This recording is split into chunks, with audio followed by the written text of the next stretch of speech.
திருவள்ளூர் மாவட்டம் கும்மிடிப்பூண்டியில் பொதுமக்களை திசை திருப்பி சிறுமியின் உடல் பொன்னேரியில் அடக்கம் செய்யப்பட்டதாக குற்றச்சாட்டு எழுந்துள்ளது. கும்மிடிப்பூண்டி அடுத்த புது கும்மிடிப்பூண்டி ஊராட்சி புதுப்பேட்டை பகுதியில் 3 வயது பெண் குழந்தை வட மாநிலத்தை சேர்ந்த பிபின் மஞ்சி என்பவரால் பாலியல் வன்கொடுமை செய்யப்பட்டு முள்புதரில் வீசப்பட்டுள்ளார். இதுகுறித்து அறிந்த அக்கம்பக்கத்தின் குற்றவாளியை காவல் நிலையத்தில் ஒப்படைத்தனர். உடலில் காயங்களுடன் கிடந்த குழந்தை மீட்கப்பட்டு கும்மிடிப்பூண்டி அரசு மருத்துவமனையில் அனுமதிக்கப்பட்டது. பின்னர் மேல் சிகிச்சைக்காக குழந்தையை சென்னை அரசு ஸ்டான்லி மருத்துவமனையில் அனுமதித்தனர். அங்கு சிறுமி சிகிச்சை பலனின்றி உயிரிழந்தார். இதையடுத்து குழந்தையின் உடல் பிரேத பரிசோதனை செய்யப்பட்டது. குற்றவாளி ஒன்றுக்கும் மேற்பட்டோர், எனவே அவர்களை கைது செய்ய வேண்டும் என கூறி கும்மிடிப்பூண்டியில் போராட்டம் நடத்தினர். மேலும் குழந்தையின் பெற்றோருக்கு ஆறுதல் கூறுவதற்காக சென்ற எம்எல்ஏ விஜயகுமாரை முற்றுகையிட்டு வாக்குவாதம் செய்தனர்.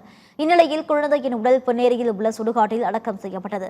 கும்மிடிப்பூண்டியில் உடலை அடக்கம் செய்வதாக கூறிவிட்டு பொதுமக்களை திசை திருப்பி பொன்னேரியில் அடக்கம் செய்ததாக குற்றச்சாட்டு தெரிவிக்கப்பட்டுள்ளது.